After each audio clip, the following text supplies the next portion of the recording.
حضور صلی اللہ علیہ وسلم جمعہ کا خطبہ دے رہے تھے۔ ایک شخص کھڑے ہو گئے تو نبی کریم نے جمعہ پڑھاتے پڑھاتے کہا، بیٹھ جاؤ۔ ایک بندے سے کہا تھا، نام نہیں لیا، اور حضور کا طریقہ تھا کبھی بس سمجھاتے بائی نیم بات نہیں کرتے تھے۔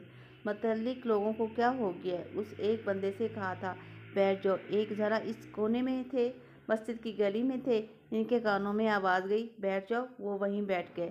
ایک بنو غنم قبیلے میں تھے، ان کے کانوں میں آواز گئی، بیٹھ جاؤ، تو انہوں نے بھی ساتھ والے سے نہیں پوچھا کہ آپ کو تو نہیں کہا، وہ بھی بیٹھ گیا۔ کانوں میں آواز گئی، بیٹھ جاؤ، تو جہاں کوئی تھا وہیں بیٹھ گیا۔ نماز کے بعد محبوب نے پوچھا، آپ کہاں تھے؟ آپ کہاں تھے؟ آپ کہاں تھے؟ حضور، آواز آئی تھی، بیٹھ گیا۔ جس کے کانوں میں آواز آئی وہ بیٹھ گیا۔ تو کریم فرمانے لگے، نہ میں نے آپ سے کہا، نہ میں نے آپ سے کہا، نہ میں نے آپ سے کہا۔ تو انہوں نے پوچھا، تو سرکار آپ نے پھر کس سے کہا تھا؟ میں نے تو ان سے کہا تھا۔ عرض کی، حضور آپ نے نام تو نہیں لیا۔